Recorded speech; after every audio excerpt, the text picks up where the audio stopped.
Dari kelompok satu yang jadi moderatornya siapa? Iya, aku. Iya, sok. Silakan.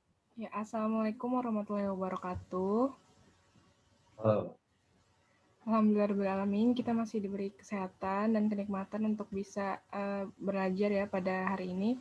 Hari ini ada presentasi dari kelompok 8 yang akan membahas tentang logika matematika. Untuk mempersingkat waktu, saya persilahkan kepada kelompok 8 untuk presentasi. Silakan.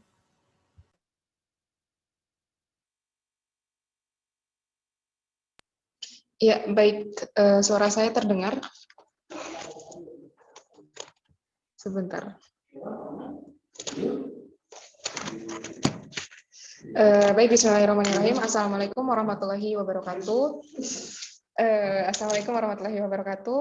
Perkenalkan, saya dari kelompok 8. Saya Windiasti Robiatul Adawiyah. Nah, di sini saya akan menjelaskan sedikit mengenai logika matematika pernyataan tunggal. Ya, di next, Ibu Operator.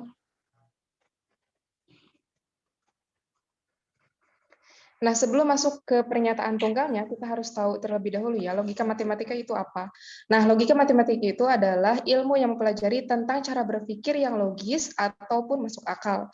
Kemudian, ilmu yang digunakan untuk menentukan nilai kebenaran dari suatu pernyataan atau penarikan kesimpulan berdasarkan aturan-aturan dasar yang berlaku. Jadi ada dua tahap yang bisa dilakukan untuk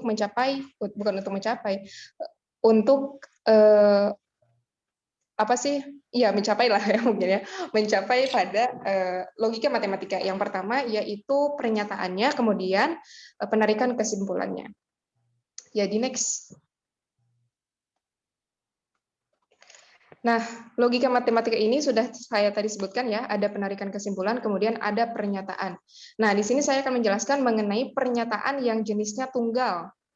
Jadi ada tiga jenis pernyataan di dalam logika matematika. Yang pertama itu tunggal, kemudian ada majemuk, dan ada majemuk bersusun. Ya, selanjutnya.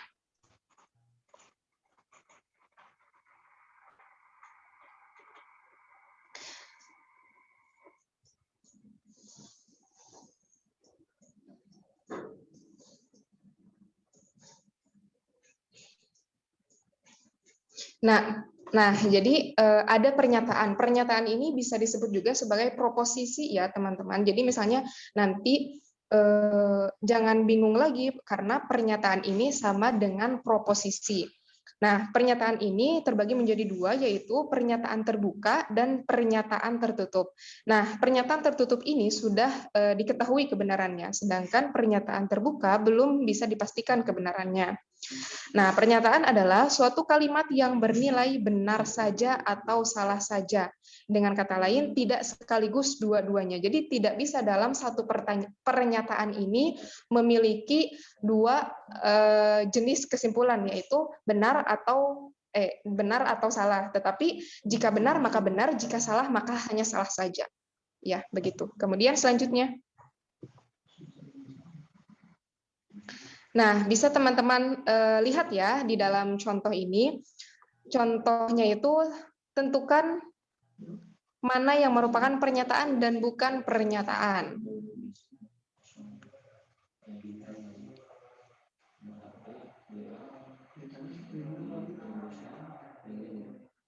Nah, ini bisa dilihat ya. Yang pertama itu 5 adalah bilangan prima, itu merupakan pernyataan dan merupakan pernyataan yang benar. Kemudian 14 merupakan bilangan kelipatan 5, itu merupakan pernyataan, tetapi pernyataannya yang salah.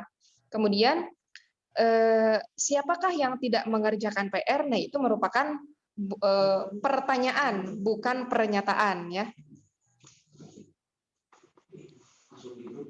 Kayak gitu ya, selanjutnya.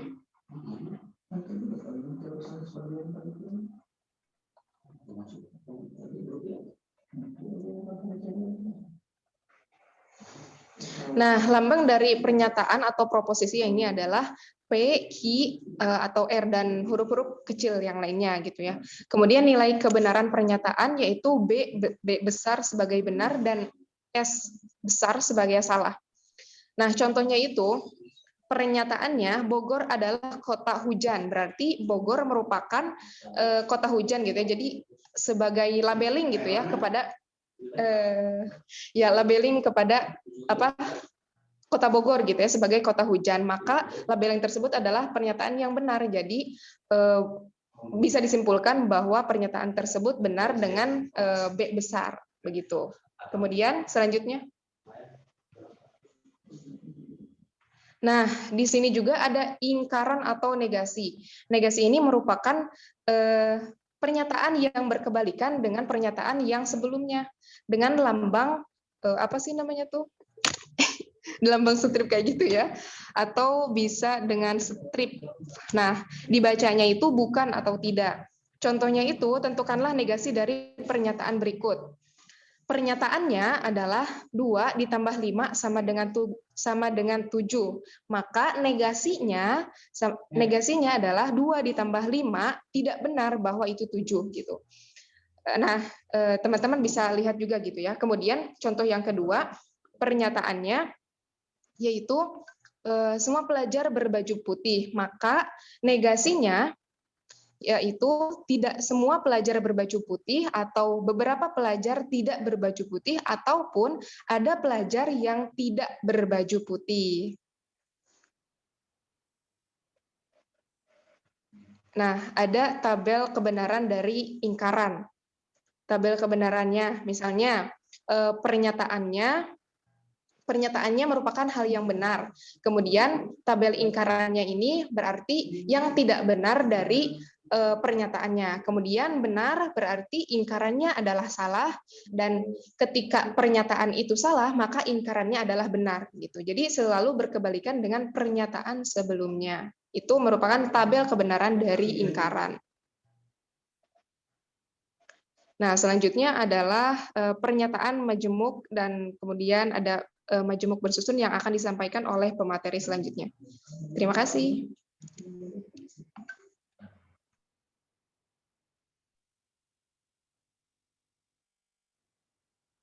Ya, bismillahirrahmanirrahim. Yang selanjutnya ada pernyataan majemuk. Pernyataan majemuk itu adalah pernyataan gabungan dari beberapa pernyataan tunggal yang dihubungkan dengan kata hubung. Nah, pernyataan majemuk di dalam logika matematika terdiri dari konjungsi, disjungsi, implikasi, dan biimplikasi. Nah, yang pertama itu ada konjungsi. Nah, konjungsi ini merupakan misalnya ada suatu pernyataan P dan pernyataan Q dapat digabungkan menggunakan kata hubung dan sehingga membentuk pernyataan majemuk P dan Q. Nah, lambang dari konjungsi ini adalah V yang dibalik ya, tidak dicantumkan maafnya. Lambang V yang dibalik. Nah, contohnya, misalnya ada premis 1, ayah membaca koran, dan P2-nya, Q-nya adalah ayah membaca ayah yang P1-nya, P-nya itu adalah ayah membaca koran Tempo, dan Q-nya itu adalah ayah membaca koran Kompas. Maka konklusinya itu adalah ayah membaca koran Tempo dan Kompas. Lalu yang selanjutnya ada disjungsi. Nah, disjungsi ini merupakan pernyataan P dan Q yang digabungkan menggunakan kata atau. Lambangnya merupakan seperti huruf I, sehingga membentuk pernyataan majemuk P atau Q. Nah, ini contohnya ya, misalnya P-nya Ana memesan sandal merah, dan Q-nya Ana memesan sepatu basket. Maka konklusinya adalah Ana memesan sandal merah atau sepatu basket. Lalu yang ketiga ada implikasi. Nah, implikasi ini bisa dipandang sebagai hubungan antara dua pernyataan, di mana pernyataan kedua merupakan konsekuensi logis dari pernyataan pertama. Nah, implikasi ini tandanya atau notasinya panah ya, dan dibacanya itu kata hubungnya itu jika, maka. Jika P misalnya benar, maka Q benar. Nah, maka jika P, maka Q, itu ya. Lalu ini ada contohnya. Jika hari ini adalah hari Senin, maka siswa memakai seragam putih-putih. Lalu yang selanjutnya ada biimplikasi. Nah, biimplikasi ini pernyataan P dan Q dapat digabungkan dengan menggunakan kata hubung jika dan hanya jika, sehingga membentuk pernyataan P jika dan hanya jika Q. Nah, lambang dari biimplikasi ini adalah panah yang bolak-balik ya, ke kanan kiri itu. Contohnya di sini, aku membawa pensil 2B jika dan hanya jika ujian menggunakan lembar LCK. Next. Nah, di sini ada tabel kebenaran dari konjungsi, disjungsi, implikasi, dan biimplikasi. Nah, yang pertama itu ada tabel kebenaran dari konjungsi dulu ya. Dari konjungsi ini, nah dapat kita lihat, misalnya ya contoh yang pertama, jika pernyataan P benar, bernilai benar, pernyataan Q bernilai benar, maka P dan Q bernilai benar. Nah, seperti itu.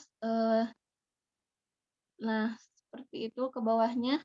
Jika P benar, Q salah, maka P dan Q salah. Nah, dari tabel di atas ya, dari tabel konjungsi ini dapat kita lihat, dapat disimpulkan bahwa konsep konjungsi itu akan bernilai benar jika dan hanya jika kedua pernyataannya itu benar. Bisa dilihat ya, kan di konjungsi itu di yang P dan Q-nya itu BSSS. Jadi yang bernilai benar itu hanya jika P dan Q-nya bernilai benar. Lalu yang kedua ada tabel kebenaran dari disjungsi. Nah, dari tabel disjungsi ini dapat kita lihat ya, yang bernilai pernyataan majemuk yang bernilai salah itu hanya ketika P dan Q-nya bernilai salah. Nah, seperti itu. Jadi yang di atas juga tidak seperti konjungsi ya, yang jika salah satunya salah maka konklusinya akan salah, tetapi di disjungsi ini hanya akan bernilai salah ketika kedua premisnya itu P dan Q-nya juga bernilai salah. Lalu yang selanjutnya ada tabel kebenaran dari implikasi. Nah, tabel kebenaran implikasi ini bernilai salah jika sebab bernilai benar namun akibat bernilai salah. Tuh, jadi dilihat ya yang bernilai salah itu hanya ketika P-nya bernilai benar dan Q-nya bernilai salah. Lalu ada tabel kebenaran dari biimplikasi. Nah, tabel kebenaran dari biimplikasi ini dapat disimpulkan bahwa biimplikasi itu akan bernilai benar jika sebab dan akibatnya bernilai sama. Nah, dapat dilihat kan di yang pertama itu P-nya bernilai benar, Q-nya juga bernilai benar. Maka konklusinya itu benar. Begitupun dengan yang bawah, ketika P-nya salah, bernilai salah, dan Q-nya juga bernilai salah, maka konklusinya itu akan benar. Itu. Next. Materi selanjutnya. Oke, siap. Di next kata-katanya. Ada nggak? Nah, selanjutnya ada pembahasan tentang pernyataan majemuk bersusun. Yang pertama tadi kan pernyataan majemuk tunggal. Dari tunggal dengan tunggal digabung menjadi pernyataan majemuk. Nah, kalau majemuk bersusun itu apa? Yaitu pernyataan misalkan tunggal dengan majemuk digabungkan jadilah majemuk bersusun, atau juga pernyataan majemuk biasa dengan majemuk biasa digabungkan jadi majemuk bersusun juga, atau juga bisa juga pernyataan majemuk bersusun itu lebih dari 3 variabelnya ya, kayak tadi misalkan dari dua kan PQ. Nah, kalau misalkan majemuk bersusun itu bisa PQ R S jadi 4, bisa kayak gitu. Itu majemuk bersusun. Nah, dalam majemuk bersusun itu ada 3 ya, ininya apa namanya teh, terbagi 3 nilai jenisnya. Yang pertama nilai kebenarannya gitu ya. Yang pertama ada tautologi. Tautologi itu apa? Tautologi itu ialah sebuah pernyataan majemuk yang selalu benar untuk semua kemungkinan nilai kebenaran dari proporsi tunggalnya gitu ya. Ada apapun nilai kebenaran proporsi tunggalnya, baik itu benar atau salah, maka akan selalu menghasilkan nilai benar gitu ya. Untuk proporsi majemuknya. Jadi proporsi majemuk yang termasuk ke dalam tautologi itu dapat secara mudah dilihat melalui tabel kebenaran gitu ya. Jadi apapun itu untuk melihat ini tautologi atau tidaknya, lihatlah dari tabel kebenaran kayak gitu. Misalkan nih contohnya ada dua ya, ini ada dua tabel, ada dua majemuk gitu ya, P dan Q, maka P maka Q gitu ya. Nah kayak gitu. Apakah ini semuanya benar gitu? Apakah ini tautologi? Mari kita buktikan. Ini ada dua variabel ya, ada P dan Q. Biasa ya, kalau misalkan dua variabel berarti kolom barisnya kolomnya yang ke pinggirnya itu 2 PQ, maka yang ke bawahnya itu kolomnya itu harus 4 gitu ya. 2 berarti harus 4. Nah, kalau kolom pertama berarti harus 2 ini apa ya, dibagi 50% berarti BB SS silangnya itu. Nah, kalau kolom keduanya itu harus BS kayak gitu. Nah, di P dan Q-nya biasa ya, kalau misal dari lihat yang tadi ya, harus tahu dulu yang tadi rumusnya. Jika pernyataan P benar, Q benar, maka dan-nya itu benar gitu ya. Nah, pokoknya kalau misalkan dan itu harus benar dua-duanya. Berarti BSSS gitu ya. Kalau P maka Q itu yang tadi sudah dijelaskan harus kalau misalkan yang di awalnya itu benar dan yang keduanya itu salah, maka nilainya salah kayak gini BS BBB. Nah, dijumlahkan nih antara P dan Q, maka P maka Q gitu. Apa jumlahnya gitu. Kayak gitu. Nah, kalau dilihat dari sini rumus maka itu apa tadi rumus maka? Ya kayak gitu. Jadi B dengan B itu berarti benar kan? Nah, kalau S dengan S, tadi kan kalau maka itu benar gitu ya. Nah, ya dari sini. Terus S dengan B, benar gitu kan ya. Nggak ada BS gitu kan ya. S dengan B, benar juga nggak ada BS. Karena ini benar semua, maka ini disebut dengan tautologi gitu ya. Seperti itu. Next.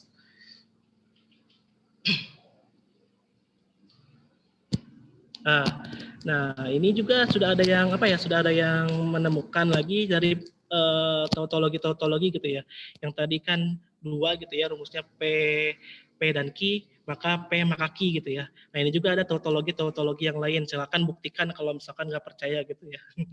Buktikan sendiri di tabel kebenaran kayak tadi gitu ya. Dari mulai tunggal, majemuk sampai majemuk bersusun. Ini kalau dari kolom A sampai F ini nanti nilainya bakal benar semua gitu ya. Kayak gitu. Next. Kata-katanya sip. Nah, yang kedua itu kontradiksi. Udah jelas ya, kontradiksi itu apa sih? Berarti ya kontra dari yang tadi gitu ya. Berarti perbedaan dari yang tautologi atau lawan dari tautologi alias salah semua gitu ya. Kalau cara bahas istilahnya bisa dibaca gitu ya. Kontradiksi itu ialah suatu proposisi majemuk dengan nilai kebenarannya itu selalu salah gitu ya. Kayak dia yang selalu benar gitu ya.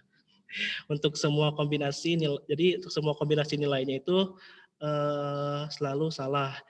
Dari proporsi tunggalnya yang membentuknya walaupun benar proporsi tunggalnya, tapi nantinya dalam posisi majemuknya dia selalu salah gitu ya. Dalam kata lain, kontradiksi itu merupakan kebalikan dari tautologi gitu ya. Adapun nilai kebenaran dari proporsi tunggalnya baik benar atau salah, nilai kebenaran proporsi majemuknya mah pasti salah gitu ya. Nah gitu, jadi jangan mau jadi laki-laki itu jadi kontradiksi gitu ya, selalu salah gitu ya. Nah gitu. Nah, dapat kita lihat ya dalam kalau misalkan kita ingin lihat ini kontradiksi atau bukannya, lihat dari tabel kebenaran kayak gitu. Ini contohnya.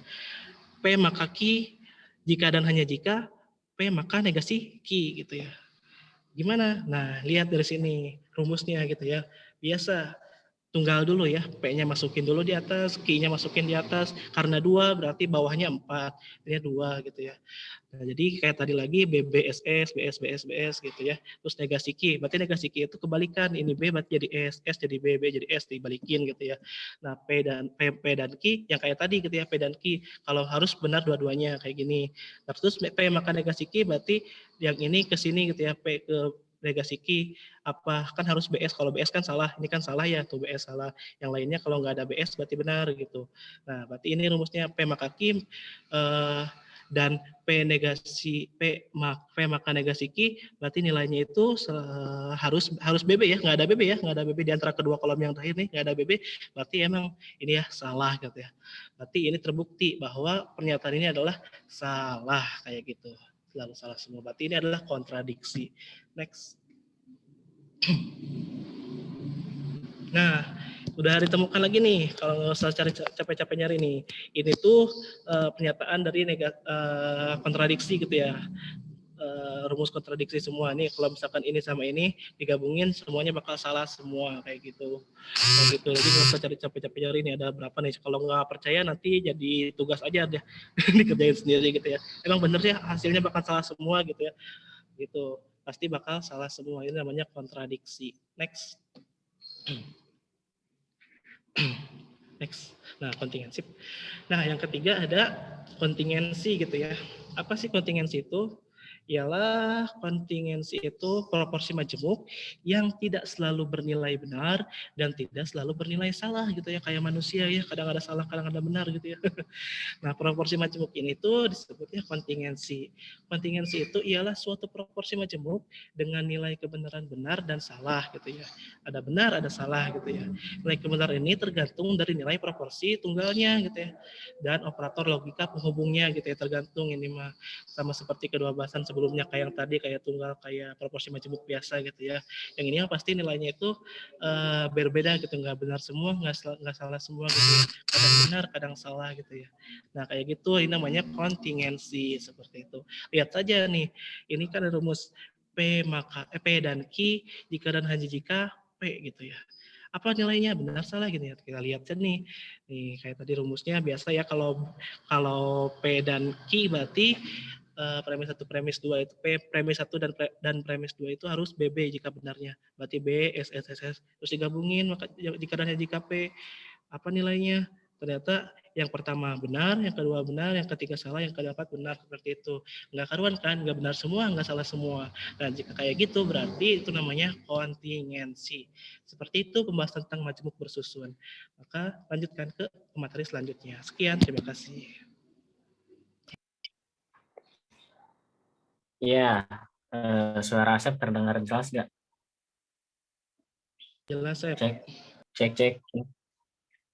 Nah, setelah tadi Jelas, teman-teman kan mengenai materi di atas, ya di sini Asep akan coba menjelaskan tentang inverse, converse, dan kontraposisi. Nah, jika teman-teman menyimak dengan baik presentasi dari awal sampai Kang Rahman barusan, teman-teman mungkin bisa menemukan di tabel tadi ya, bahwa inverse, converse, dan kontraposisi itu merupakan bagian dari implikasi. Nah, converse, inverse, dan kontraposisi itu merupakan satu pernyataan implikasi baru dari suatu pernyataan implikasi. Jadi ada perubahan di pernyataan implikasinya. Nah, inverse sendiri adalah pembalikan suatu susunan dari suatu susunan yang lazim. Contohnya seperti misal jika P maka Q itu kan merupakan pernyataan implikasi. Nah, inverse-nya menjadi jika negasi P maka negasi Q. Kemudian ada converse. Nah, itu simbolnya seperti itu ya. Converse adalah perubahan dari satu sistem ke sistem lainnya. Contoh, jika P maka Q, nah itu kan merupakan contoh atau pernyataan implikasi. Nah, converse-nya jika Q maka P itu kebalikan dari implikasinya. Nah, kemudian ada kontraposisi atau juga disebut kontrapositif ya, merupakan langsung ke contoh ya, jika P maka Q. Nah, ini kan merupakan pernyataan implikasi. Nah, kontraposisinya atau kontrapositifnya, jika negasi Q, maka negasi P. Nah, ini ada kalau misalkan hampir mirip dengan pernyataan converse, tetapi ada kata negasinya gitu, ada simbol negasinya. Boleh di next.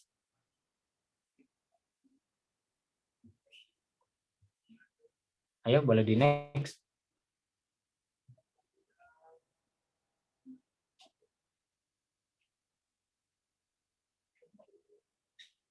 Sebelumnya. Nah, di sini ada tabel kebenaran ya, tabel kebenaran. Tadi Teh Dia sudah menjelaskan tabel kebenaran dari implikasi. Nah, di sini Asep akan memberikan sedikit pencerahan gitu terkait tabel kebenaran dari converse, inverse, dan kontraposisi. Nah, jika ada misalkan pernyataan P benar dan pernyataan Q benar, maka implikasinya jika P maka Q nilai kebenarannya adalah benar. Nah, kalau misalkan converse, nah jika ada pernyataan P benar, pernyataan Q benar, maka nilai kebenaran converse-nya adalah benar. Kemudian yang kedua, jika pernyataan P benar dan pernyataan Q salah, maka nilai kebenaran converse-nya benar. Ingat-ingat nih. Kemudian yang ketiga, jika ada pernyataan P salah dan pernyataan Q-nya benar, nilai kebenaran converse-nya adalah salah atau S ya, disimbolkan S. Nah, yang keempat, jika ada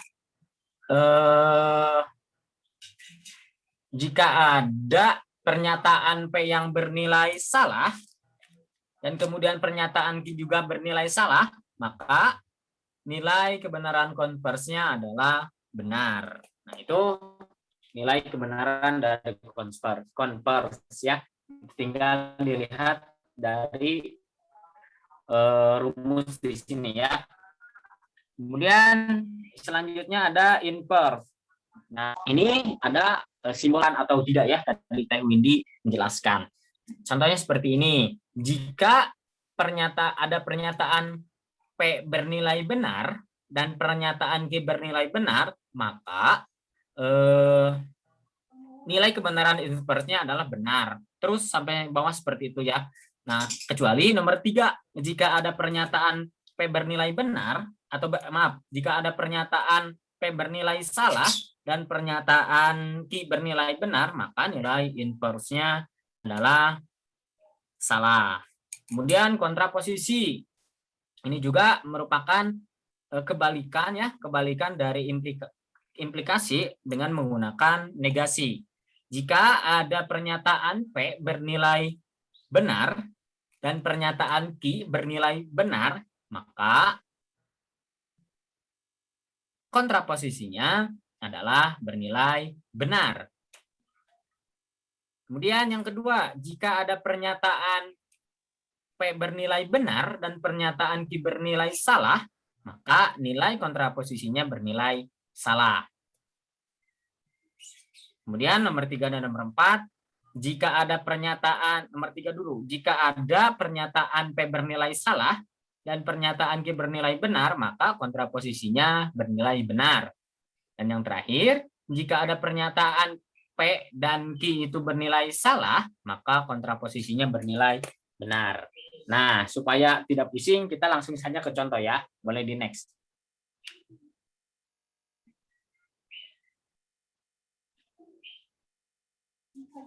Nah, di sini ada sebuah pernyataan. Pernyataan P-nya adalah ABC bujur sangkar dan pernyataan Q-nya semua sisinya sama panjang. Nah, jika diimplikasikan, maka pernyataannya jadi seperti ini. Jika ABCD bujur sangkar, maka semua sisinya panjang. Itu merupakan contoh kalimat dari implikasi ya. Nah, boleh di next. Nah, untuk menjawab pernyataan di atas, maka kita bisa melihat dari rumus atau simbol dari converse ya. Kita mencari converse dulu. Nah, ini simbolnya seperti itu ya. Jadi kebalikan dari implikasi. Kalau implikasi jika P maka Q, nah kalau converse itu jika Q maka P. Nah, jadi pernyataannya seperti ini, dibalikan. Jika semua sisinya sama panjang, maka ABCD bujur sangkar. Nah, itu kebalikan dari kata-kata atau pernyataan implikasi di atas. Tinggal dibalikan saja kalau converse. Nah, kalau inverse, nah itu simbolnya seperti itu ya, atau misalkan rumusnya. Negasi P, jika negasi P, maka negasi Q. Ini hampir mirip dengan implikasi, cuma ada kata negasinya. Nah, jika melihat dari contoh kalimat di atas, maka maka contohnya jadi seperti ini. Jika atau contoh inverse-nya jadi seperti ini ya. Jika ABCD bukan bujur sangkar, ini ada kata bukan berarti mencirikan itu negasi. Jika ABCD bukan bujur sangkar, maka semua sisinya tidak sama panjang. Nah, itu contoh dari inverse-nya. Kemudian kontraposisi. Kontraposisinya simbolnya sama seperti converse, cuma ada tanda negasinya. Contohnya seperti ini. Jika semua sisinya tidak sama panjang, ini kan pernyataan Ki yang tadi di atas, maka ABCD bukan bujur sangkar. Ini tipe nih. Itu contohnya. Nah, ini contoh lebih simpelnya ya. Contoh lebih simpelnya. Contoh lainnya, jika ada pernyataan P, Siti Khadijah cantik, maka pernyataan Q-nya itu maka ia mempesona. Berarti ini diketahui kalau P itu Siti Khadijah cantik dan nilai pernyataan Q-nya itu ia mempesona. Jika diimplikasikan, kalimatnya menjadi seperti ini. Jika Siti Khadijah cantik, maka ia mempesona. Kemudian contoh inverse-nya dari kalimat di atas. Jika Siti Khadijah mempesona, maka ia cantik. Sebagaimana disebutkan bahwa converse merupakan kebalikan dari indikasi. Kemudian contoh inverse-nya. Jika Siti Khadijah tidak cantik, karena ada negasi, jika Siti Khadijah tidak cantik, maka ia tidak mempesona. Ini sama seperti kalimat implikasi, tetapi ada kata negasinya. Kemudian kontraposisi. Jika Siti Khadijah tidak mempesona, maka ia tidak cantik. Ini sama seperti pernyataan converse, tetapi ada kata atau ada kata yang bermakna negasinya. Nah, itu teman-teman dari penjelasan tentang converse, inverse, dan kontraposisi. Mudah-mudahan tidak dipahami, jadi teman-teman bisa mencari kembali atau membaca kembali ya. Next ke pemateri selanjutnya. Ya, bismillahirrahmanirrahim. Ya, izin maafkan ya, karena kurang enak badan. Nah, di sini saya akan menjelaskan tentang penarikan kesimpulan. Nah, di sini akan dijelaskan tentang premis, konklusi, dan argumen. Terus ada berbagai macam pola dan atau modus. Di situ ada 5. Next. Nah, konklusi sebaiknya diturunkan dari premis-premis. Nah, kalau premis yang digunakan benar, maka konklusinya akan bernilai benar. Dan argumen itu dapat ditunjukkan dengan bantuan tabel kebenaran, namun di sini tidak ditampilkan ya tabel. Next. Nah, yang pertama ada modus ponens. Nah, yang premis yang pertama, nah ini di sini menggunakan implikasi ya, tandanya tanda panah ke kanan. Nah, jika P maka Q. Di premis keduanya P, maka konklusinya ada Q. Nah, perbedaan yang tadi dijelaskan sama teman-teman mah tidak ada konklusi. Nah, di sini premis, dan konklusi. Nah, seperti itu. Nah, jadi bacanya jika diketahui P maka Q benar dan P benar, maka disimpulkan Q benar. Next. Nah, di sini contohnya.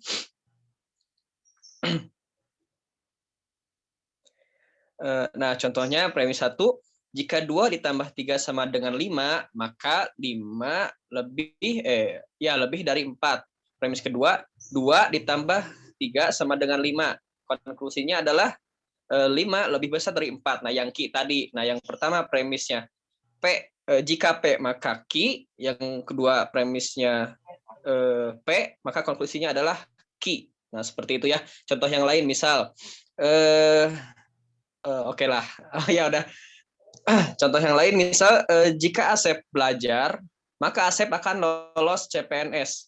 Asep belajar, nah, maka Asep lolos CPNS. Nah, seperti itu. Next. Kedua ada modus tollens.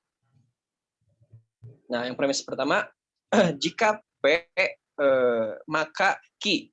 Premis kedua, negasi Q. Maka konklusinya adalah negasi P. Di bawah contohnya. Next.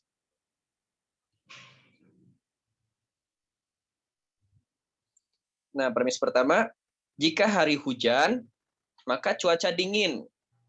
Nah, premis kedua yaitu negasi Q, cuaca tidak dingin. Konklusinya negasi P, hari tidak hujan. Seperti itu ya. Mudah dipahami kan? Next.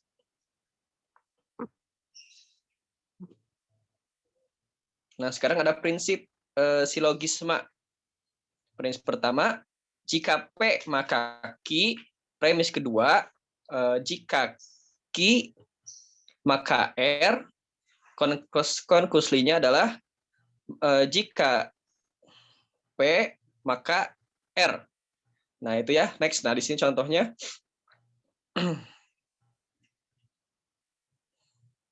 Nah, misal ya itu. Nah, jika Maher seorang siswa SMK, nah ini adalah P, maka Maher melaksanakan PSG atau PPL mungkin ya. Nah, ini Q. Yang premis kedua, jika Maher melaksanakan PSG atau ini Q, maka Maher belajar di industri minimal 3 bulan. Nah, ini yang tadi R, yang premis kedua. Nah, konklusinya, jika Maher seorang siswa SMK, P, maka Maher belajar di industri minimal 3 bulan. Nah, ini R. Jadi konklusinya P, jika P maka R. Next, atau yang lain contoh misalnya yang ada di buku Bapak, jika bulan dapat menetap, maka Mars dapat menetap. Jika Mars dapat menetap, maka Jupiter dapat menetap. Maka konklusinya adalah jika bulan dapat menetap, maka Jupiter pun dapat menetap. Oke, next. Nah, di sini ada silogisme disjungtif ya. Prinsip yang pertama, P atau Q. Nah, di sini menggunakan atau apa namanya? Disjungsi. Premis yang kedua adalah negasi Q. Maka konklusinya adalah P. Nah, next ke contohnya. Misal nih, air ini panas, itu adalah P, atau dingin. Dinginnya adalah Q. Terus premis yang kedua adalah negasi negasi Q, air ini tidak dingin. Maka konklusinya adalah P, air ini panas. Nah, seperti itu. Bawah, next. Nah, di sini ada reduktio ad absurdum. Ada 2 model ya dari bentuk argumen ini. Yang pertama, jika P, maka negasi P. Nah, di sini satu premis, maka konklusinya negasi P. Contoh, di sini saya kata-katanya agak belibet. Jadi gini, jika sesuatu itu besar, P, maka sesuatu itu tidak besar, negasi P. Oleh karena itu, sesuatu itu tidak besar, negasi P. Jawaban. Seperti itu. Satu lagi.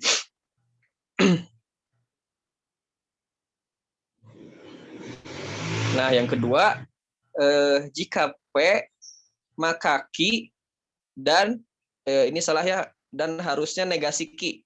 Jika P, maka Q, dan negasi Q. Konklusinya adalah negasi P. Oke, kita lihat ya. Jika saya pulang sebelum gelap, nah ini P, maka saya akan melakukan perjalanan dengan kecepatan 90 mil per jam. Nah, ini Q. Nah, dalam kurung karena saat itu 90 mil dan 1 jam menuju gelap. Nah, dan ini dan negasi Q-nya dan saya tidak melakukan perjalanan dengan kecepatan 90 mil per jam karena pada kecepatan itu saya akan jatuh sebelum tiba. Nah, konklusinya adalah negasi P. Nah, oleh karena itu saya tidak akan pulang gelap. Nah, seperti itu. Next. Nah ya, cukup sekian ya dari pematerian hari ini. Terima kasih.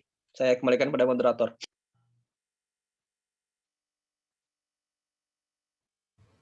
Iya, baik. Terima kasih atas pematerian dari para pemateri.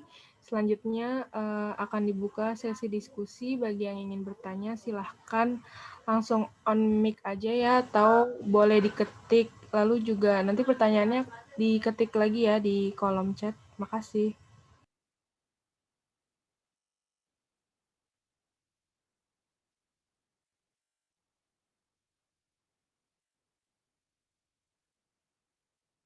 Apakah ada yang ingin bertanya? Gua. Satria. Satria ya. Boleh nggak ih? Iya, iya. Oke. Bismillahirrahmanirrahim. Satria izin bertanya kepada pemateri. Yang Satria pahami dan dapat ambil kesimpulan tuh bahwa logika matematika ini adalah logika yang memang disepakati oleh seluruh umat manusia gitu ya. Artinya misalkan apa benda itu jatuh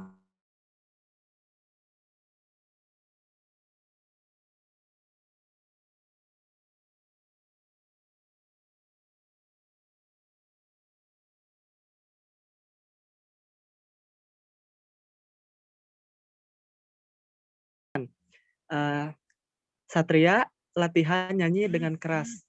Jika Satria latihan nyanyi dengan keras, maka Satria akan menjadi juara. Tapi semisal nyatanya Satria nggak juara gitu. Artinya kan banyak logika yang terbantah oleh takdir. Nah itu bagaimana? Udah itu aja. Iya, baik. Para pemateri ngerti ya pertanyaan dari Satria?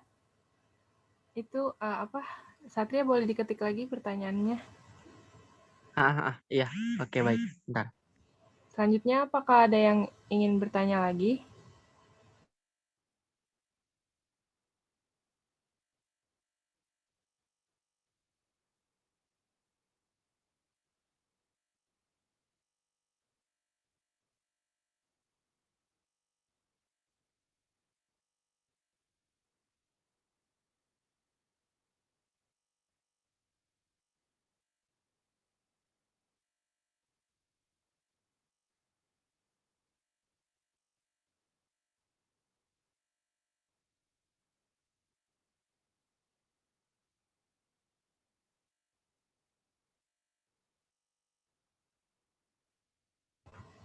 Ayo, apakah ada yang ingin bertanya lagi?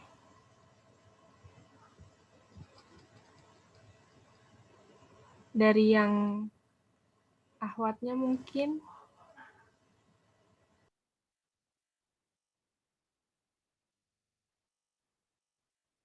Mau bertanya deh. Iya, silahkan. Saya mau bertanya berkaitan sama pertanyaan tadi yang Satria pertanyaan kedua. Kan itu katanya yang logika sama apa sih takdir yang kadang terbantahkan oleh takdir. Nah, berarti ada nggak sih gitu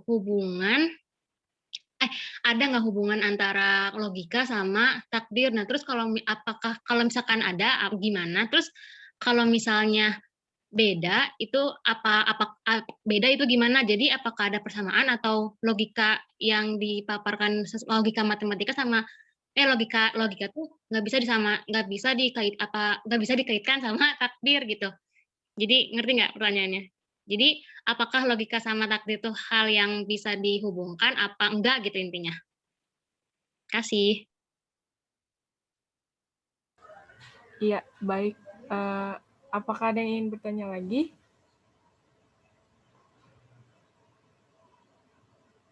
Kalau tidak, kepada kelompok 8, saya persilakan untuk diskusi. Nanti kalau ada yang ingin bertanya, boleh langsung di kolom chat aja ya. Terima kasih.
Kalau para pemateri sudah tahu jawabannya, boleh silahkan dijawab dulu.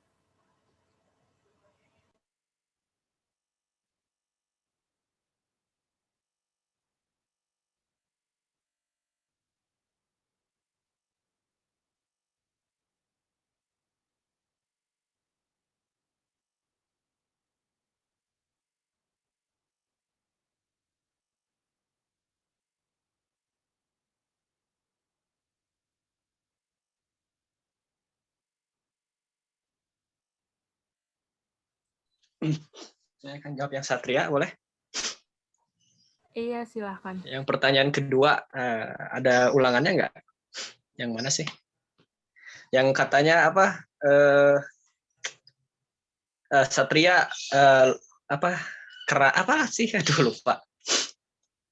Satria kerja keras. Gimana Satria? Gimana?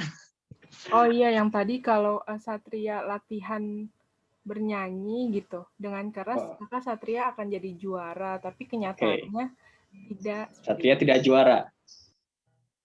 Oh, Satria sudah latihan dengan keras, maka tapi ya tidak juara ya. Nah, di sini saya akan jelaskan ya.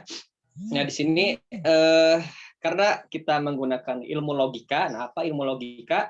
Logika itu sederhananya itu bagaimana seseorang mampu untuk berpikir dengan lurus gitu. Jadi mempelajari segenap asas atau aturan yang saya baca itu dengan tata cara mengenai penalaran yang benar. Nah, jadi kalau misalkan tadi Satria bilang, misalnya ya, Satria giat latihan, itu P. Jika Satria latihan dengan giat, maka Q-nya adalah Satria akan juara. Nah, ternyata yang terjadi adalah Satria tidak juara. Nah, maka konklusinya yaitu Satria tidak giat dalam latihan. Nah, kenapa? Terkadang ketika Satria itu sudah bekerja dengan menurut Satria yang bayangkan itu Satria sudah bekerja dengan giat gitu, latihan dengan giat, tapi nyatanya hasilnya dia tidak juara. Nah, kenapa? Karena itu di luar apa ya? Di luar jangkauan logika ya. Nah, mungkin ya Satria berpikir bahwa dia sudah giat, tapi kenyataannya banyak yang lebih giat dari dia. Maka di sini logikanya memang seperti itu ya. Jadi misalnya Satria giat belajar, maka dia akan sukses. Satria tidak sukses, logikanya jika kita berpikir lurus, maka Satria ya tidak giat belajar kalau dia tidak sukses. Nah, seperti itu sih yang dapat saya jawabnya. Maka pemateri yang lain mungkin? Silakan pemateri yang lain, apakah ada yang ingin menambahkan? Bismillah, izin menambahkan. Jadi logika matematika itu premisnya itu harus sudah pasti gitu ya. Kalau yang belum pasti, maka konklusinya, maka itu bukan premis matematika. Namanya juga matematika gitu ya. 2 tambah 2 sama dengan 4 pasti kan, jawabannya itu adalah 4, nggak mungkin 5, nggak mungkin 6 gitu ya. Jadi premisnya itu harus pasti.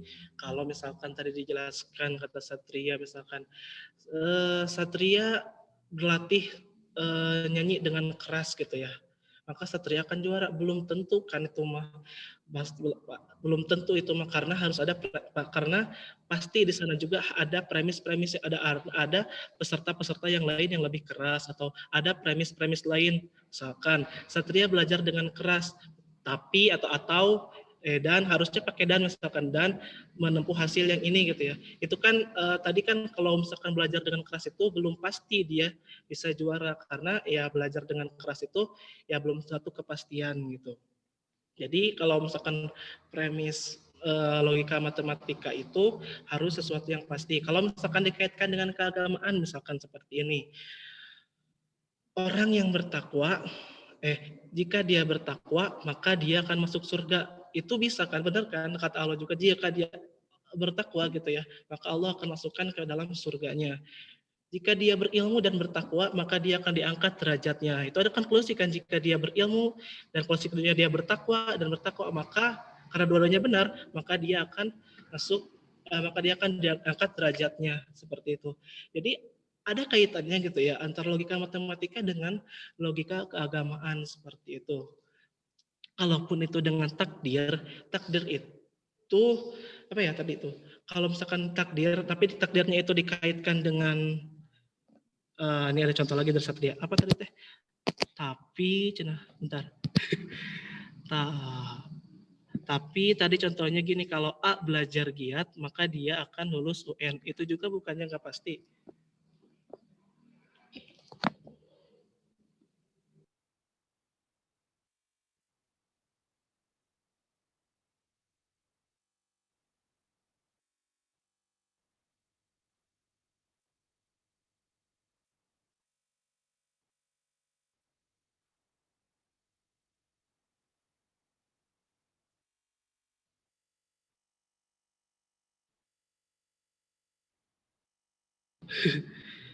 Seperti itu pokoknya mah. Jadi kalau misalkan logika, apa sih kaitannya antara logika, ada nggak sih kaitannya antara logika dengan keagamaan itu, logika matematika dan keagamaan itu? Menurut saya ada gitu ya. Karena logika matematika itu adalah logika yang pasti, maka Allah Subhanahu wa taala pun menjelaskan banyak dalam Al-Quran itu suatu logika-logika gitu ya. Jika dia bertakwa maka dia akan masuk surga, jika dia bertakwa dan dia berilmu dan bertakwa maka dia diangkat derajatnya, dan banyak-banyak lagi yang lainnya gitu ya. Itu pun salah satunya merupakan kaitannya dengan keagamaan, karena ilmu logika ini adalah suatu, kalau misalkan ini ilmu turunan gitu ya misalkan. Jadi ilmu yang sudah jelas gitu ya, dihitung menurut ini itunya gitu ya. Nah kalau contoh yang tadi kayak tadi ya, apa kaitannya tadi teh yang kata Agung tadi, ya benar jelaskan kata Agung tadi gitu ya. Jadi suatu premis itu tuh harus sudah pasti gitu ya, ini itunya gitu ya.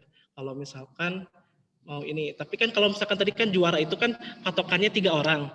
Kalau misalkan tadi lulus itu patokannya kan banyak orang gitu ya, nggak ada mesti juara 1 atau 2, jadi kemungkinannya lebih besar gitu ya. Jika dia memang giat belajar gitu ya, dan belajarnya dengan benar, maka misalkan hasilnya bagus, misalkan kayak gitu, maka hasil ujiannya bagus, maka dia lulus. 3 gitu kalau premisnya, bisa kayak gitu, seperti itu. Jadi harus pasti gitu ya. Kalau misalkan contoh yang Satria tadi itu belum pasti, karena harus ada persyaratan yang lain. Untuk menjadi juara bukan hanya dia rajin belajar, tapi harus rajin belajar, harus kepada ilmunya, harus kepada gurunya gitu ya, harus kepada ini itunya. Jadi harus ada tahapan-tahapan yang lain. Jadi premis yang Satria buat itu belum tepat, seperti itu. Iya, baik. Dari pemateri selanjutnya, apakah ada yang ingin menambahkan atau cukup?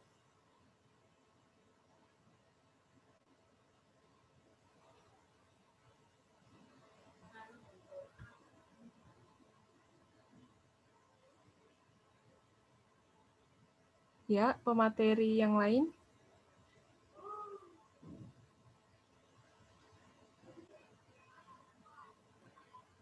Oke, dianggap cukup ya. Apakah dari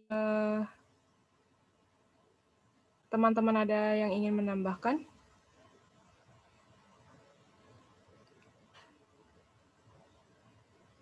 Boleh nambahin lagi juga? Oh ya, udah boleh. Silakan. Izin open ya, biar suaranya terdengar dengan jelas. Nah, dari pertanyaan Satria, bagaimana bisa ada ilmu logika, matematika, tetapi tidak bisa dikaitkan dengan keagamaan, dan logika matematika sering terbantahkan oleh takdir. Dan berbicara antara logika dengan takdir. Secara logika, di saat seseorang sudah melakukan sesuatu usaha, bagaimana yang dicontohkan Satria, di saat Satria berlatih dengan keras bernyanyi, maka secara realistis ilmu logika, maka keberhasilan pasti akan diperoleh. Namun dalam masalah takdir sebagaimana kita ketahui bahwa telah Allah Subhanahu wa taala tentukan di saat manusia berada di alam ajali ya. Dalam hal ini, di saat manusia sudah berusaha, masih ada tindakan-tindakan lainnya yang perlu dilakukan. Artinya masih harus ada tindakan seperti doa, bahkan tawakal kepada Allah Subhanahu wa taala. Sedangkan di dalam ilmu logika, di saat kita sudah berikhtiar dengan baik, di saat kita sudah belajar dengan baik, belajar dengan keras, maka keberhasilan pasti akan menunda.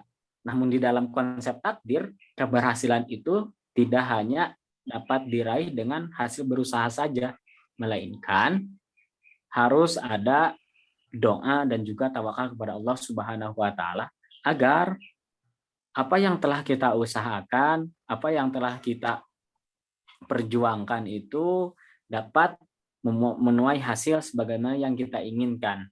Karena sebagaimana kita ketahui juga bahwa seluruh takdir kecuali orang tua, gender, yang 4 hal itulah teman-teman juga sudah mengetahui, itu tidak bisa berubah. Tetapi hal yang lainnya seperti misalkan kapan kita atau di mana kita meninggal itu kan tidak ditentukan. Allah hanya menentukan kematian, kita akan meninggal dengan usia segini, tetapi Allah tidak menentukan gitu jalan kita meninggal itu seperti apa. Nah, itu gambaran secara umum bahwa antara ilmu logika dan ilmu matematika itu memang ada hubungannya gitu. Hubungannya yaitu di dalam ilmu logika kalau misalkan kita berusaha maka akan mendapatkan hasil, tetapi di dalam ilmu keagamaan jika kita sudah berusaha tetap masih ada jalan yang harus ditempuh, yaitu dengan berdoa dan bertawakal kepada Allah gitu. Itu tambahan dari Asep.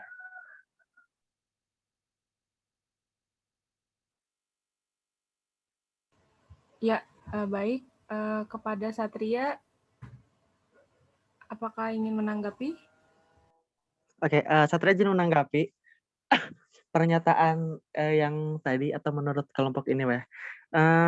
Semisal katanya tadi disebutkan 2 tambah 2 itu sama dengan 4, itu adalah satu hal yang pasti gitu. Kalau kita bergerak ke belakang, semisal nih, zaman dulu tuh ditentukan bahwa 2 tambah 2 itu bukan 4, tapi 2 tambah 2 itu sama dengan 18. Nah, jadi yang saya tanyakan, yang saya ingin tanggapi,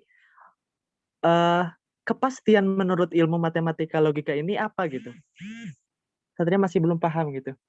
Karena kalau mengejar 2 tambah 2, 4, ya memang itu mah sejarahnya gitu. Jadi apakah kebenarannya berdasarkan sejarah saja atau kayak gimana?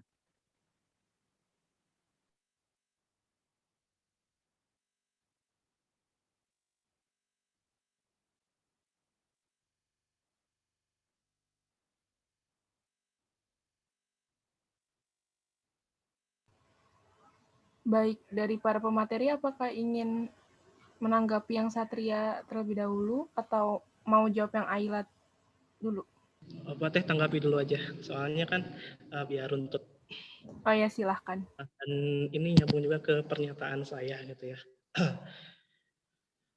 Satria menyinggung ke yang di logika matematika yang 2 tambah 2 itu 4.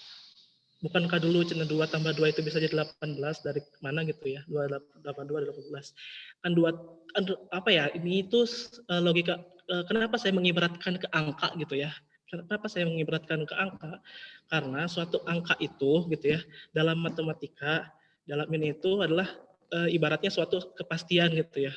Ibaratkan suatu kepastian, nggak mungkin 2 tambah 2 itu 4, nggak mungkin 2 tambah 3 itu bukan 5 gitu ya. Nggak mungkin 3 tambah 3 itu bukan 6, itu kan apa ya, angka itu kalau misalkan kali-kalian, misalkan tambah-tambahan, angka itu jumlahnya itu pasti real gitu ya. Nggak ada jawaban yang lain selain itu sebuah suatu peribaratan gitu ya. Suatu peribaratan. Kenapa saya menggunakan ke sana? Karena jawabannya itu cuma satu dan karena itu merupakan suatu kepastian yang mutlak, itu nggak bisa dirubah lagi gitu ya. Diibaratkan suatu matematika itu diibaratkan suatu nilai hasil dari penjumlahan tersebut, bukan dari emang sejarah gitu ya, sejarah. Tapi kan sejarah itu dari apa ya, adanya matematika itu kan dihitungnya memang dari 0, misalkan 1, 2 sampai itu kan suatu penalaran ilmu juga gitu ya, dari seorang ilmuwan gitu di aljabar atau apa gitu ya, banyak gitu ya, sampai bisa menemukan suatu oh ini kebenaran yang disepakati gitu, yang emang benar gitu, nggak bisa dirubah lagi. Misalkan 2 tambah 2 itu 4, emang benar 4 gitu ya, 4, 3 tambah 2 sama dengan 5, itu emang suatu kepastian gitu ya. Artinya mah matematika atau angka ini itu diibaratkan suatu kepastian yang tidak ada jawaban yang lain gitu ya. Tidak bisa mengelak 2 tambah 2 itu 4, 2 tambah 2 itu 5, dari mana gitu. Kan harus ada kayak gitu-gitunya gitu ya. Jadi itu sebuah pengibaratan saja, suatu pengibaratan bahwa kalau misalkan logika matematika itu adalah suatu yang sudah hasilnya itu pasti gitu ya. Enggak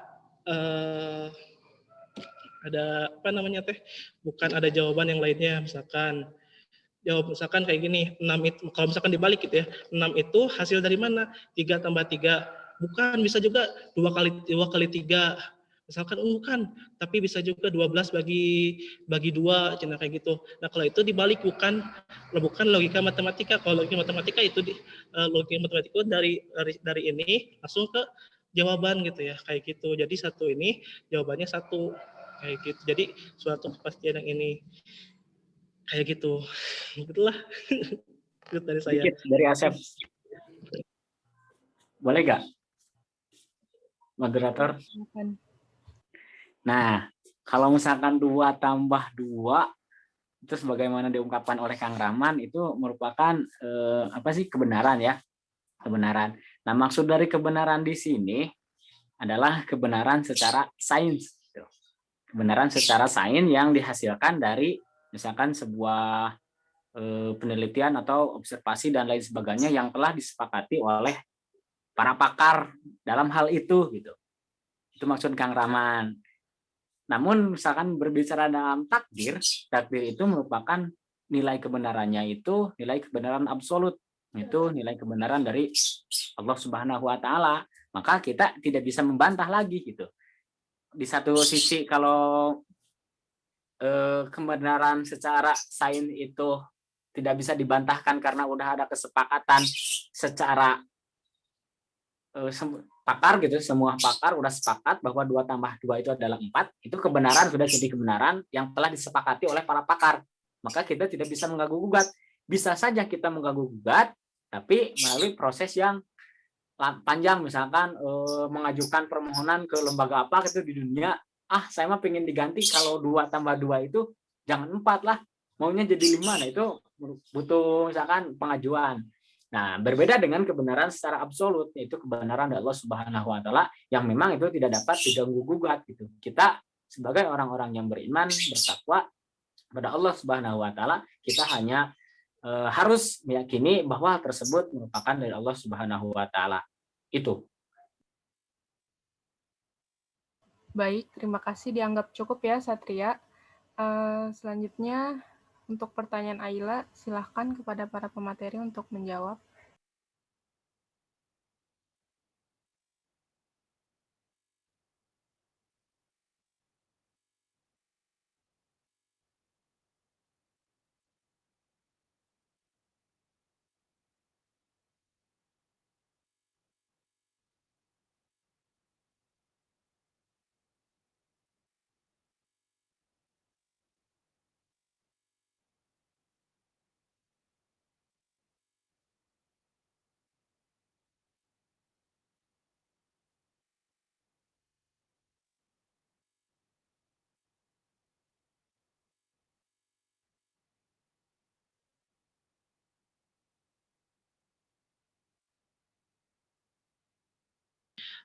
Bismillah, izin menjawab lagi.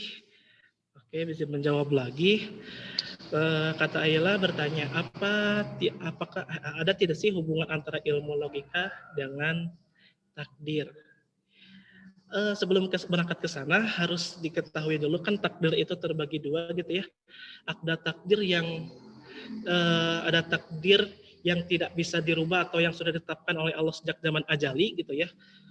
Apa saja itu jenis kelamin gitu ya. Jenis kelamin kan kita lahir itu kan kita nggak tahu gitu ya, kita nggak tahu ya mau laki-laki atau perempuan gitu ya, dan juga nggak ada prosesnya juga gitu ya.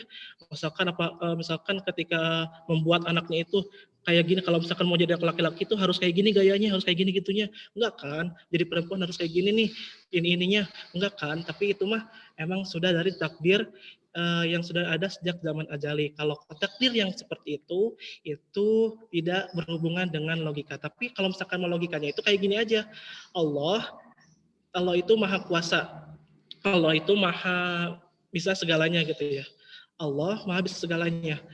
Maka Allah bisa menciptakan segala sesuatu apapun itu. Salah satunya menciptakan, maka Allah bisa menciptakan manusia, baik lahir tidak diketahui jenis kelaminnya. Nah itu tuh bisa merupakan suatu logika juga. Allah itu maha kuasa, Allah bisa menciptakan segala-galanya, maka Allah bisa menciptakan manusia tanpa diketahui jenis kelaminnya. Itu misalkan rumus logika juga kayak gitu ya. Rumus logika juga, Allah itu maha kuasa, Tuhan gitu ya.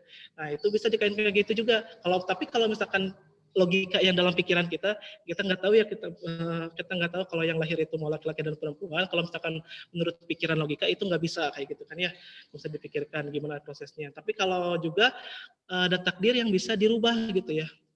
Ada takdir yang bisa dirubah sebagaimana firman Allah juga kan, Allah tidak akan merubah suatu golongan sebelum kaum itu merubah dirinya sendiri gitu kan ya, merubah dirinya sendiri. Itu merupakan suatu proses takdir yang bisa dirubah. Jadi misalkan ingin berubah gitu ya, kalau misalkan berubah takdir yang bisa berubah. Manusia itu tadi kayak berusaha, berdoa dengan tata caranya, kemudian melakukan cara itu dengan benar, maka dia akan bisa merubah apa yang sudah diinginkannya itu gitu ya, berubah kepada apa yang diinginkannya itu. Kayak gitu sih, susah sih bayanginnya gitu ya. Dah itu aja, mungkin tambahin sama yang lain. Baik, pemateri selanjutnya apakah ada yang ingin menambahkan dari yang Teh Dia atau Windiasti? Sedikit menambahkan juga, kenapa ada dosen gitu yang mengatakan semuanya itu harus semuanya itu masuk logika. Kata siapa itu? Semuanya itu harus masuk akal, semua itu harus semuanya itu harus kata Prof. Lista geningan teh, semuanya itu harus kayak gitu. Itu pun dari harus, tapi kita itu harus bisa mencapai keilmuan itu. Jadi makanya kita akan bisa, oh ini tuh ternyata rasional gitu. Oh iya, rasional itu hampir sama dengan logika gitu ya. Rasional, kita itu semuanya itu harus rasional gitu ya. Awalnya kita masuk gitu ya, masuk kampus, Prof. Lista bicara ini itu harus rasional, ini itu harus rasional. Gimana ngebayanginnya mujizat bisa rasional gitu ya. Mujizat itu kan suatu keajaiban aneh gitu ya. Gimana rasionalnya? Ternyata kalau misalkan kita sudah belajar logika, ternyata itu tuh bisa dirasionalkan. Dengan cara apa? Dengan cara ilmu-ilmu logika. Oh, rasional itu seperti ini. Jadi, oh iya rasional itu kayak gini. Awalnya tuh kan kita itu menganggap kok bisa rasional, aneh gitu ya. Tapi kalau misalkan kita udah belajar ilmu logika kesini, oh iya ternyata emang rasional kayak gitu. Logika, masuk akal kayak gitu. Sip. Sekian saya. Ya, baik, dari pemateri lain apakah ada yang ingin menambahkan?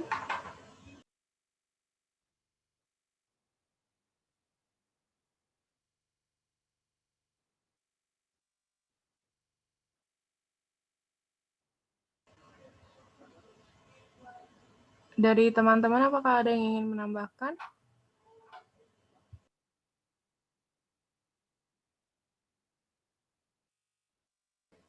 Baik, karena tidak ada respon, langsung saja ke Ayla ya, sebagai penanya, apakah ingin menanggapi? Enggak, sudah cukup. Terima kasih ya. Ya, baik.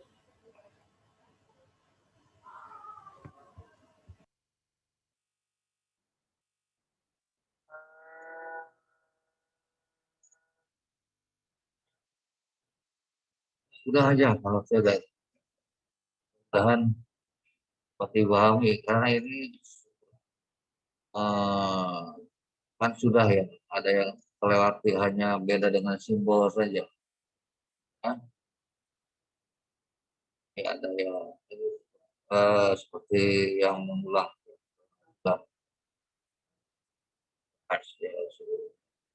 lewat, yang menguatkan, memantapkan.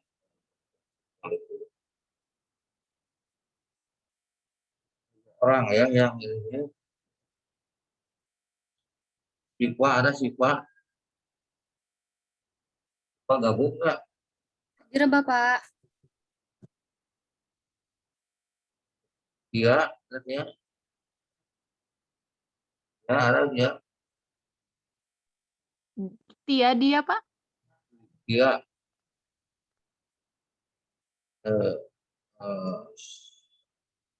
Sarah, Hadir Pak. Hadir Bapak. Indra, Hadir Pak. Afifah,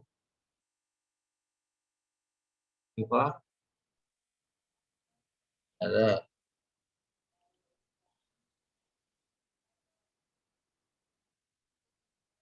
Aisyah,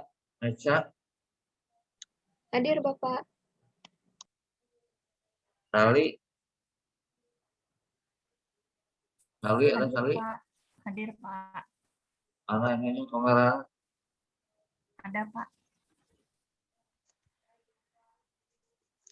And then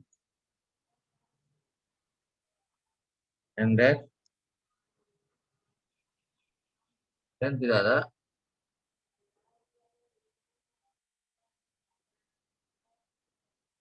Angeli, Hadir Pak. Novi, ada Novi. Ada Pak. Tamara, Hadir Pak.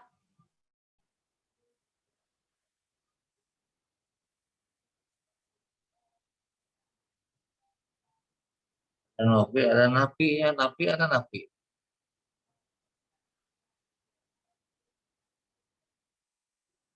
Dinda, Hadir Pak. Aslam, Hadir Pak. Gary, Gilang, Hadir Bapak. Ajril, Hadir Pak. mana Ajril? Ini Pak. Oke.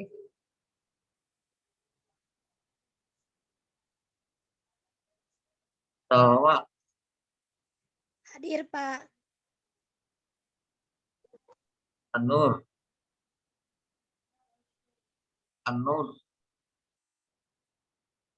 ada Destia, Hadir Bapak. Intan, Hadir Pak. Yelma, Hadir Pak. Riki,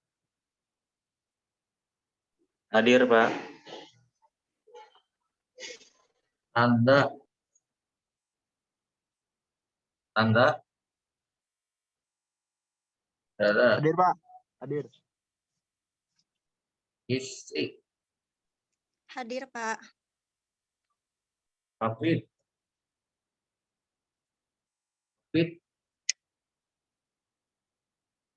ada. Nita Astri, Hadir Pak. Evaldi, Hadir Pak. Elia, Hadir Bapak. Elia hadir Pak. mana Hadir Pak. ya sana ngomong di depan. Lagi off cam. Iya, lagi kurang sehat. Oke. Bapak punten pisan tadi Nenden hadir ya Pak, cuman tadi lagi keluar sendiri ininya. Tadi Oke. katanya udah kepanggil Pak. Ya, iya.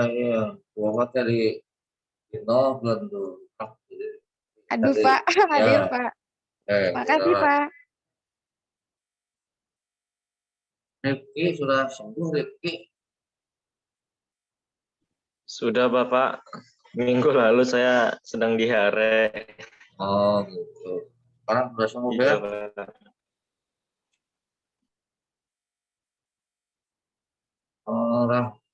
Rahman.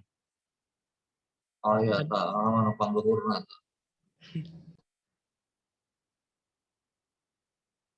Asep. Hadir, Pak. Ajis. Hadir, Pak. Pak. Hadir, Pak. Julfikar. Julfikar. Ada biasanya Pak ini. Dinda Indriani. Hadir, Pak.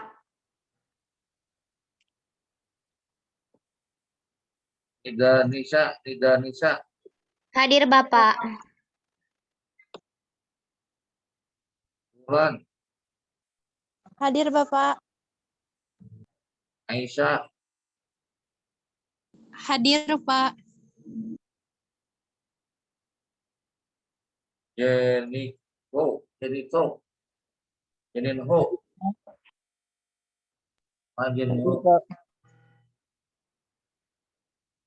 Kemarin ada hadir Jenniho.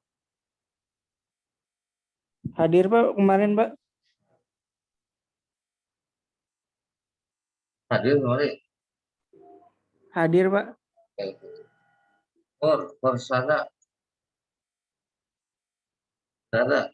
Oke. Ini berapa kelompok lagi yang belum? Sudah semua, Pak. Sudah semua ya? Nanti tinggal perluasan pengembangan materi. Saya yang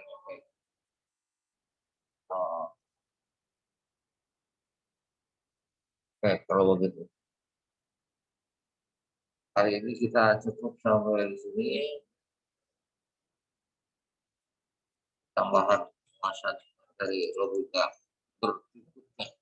tingkat N4 tes seorang untuk memanfaatkan Rahman ya, siap ya ke depan. Ya.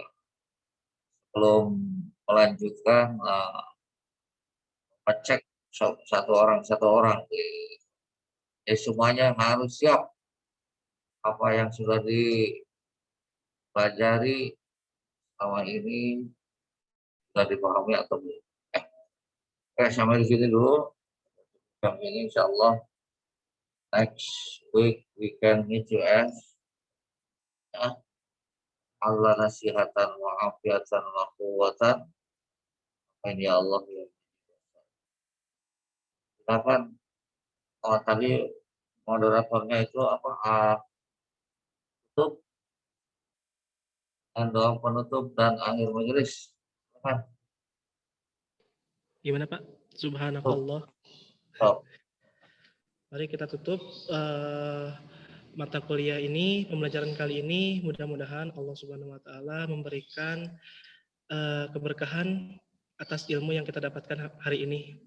Kita tutup dengan doa kifaratul majlis. Subhanakallahumma wa bihamdika asyhadu an la ilaha illa anta astaghfiruka wa atubu ilaik.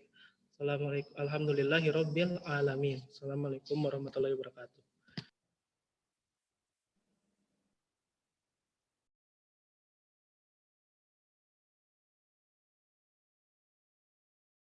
Teh Sali, read chat.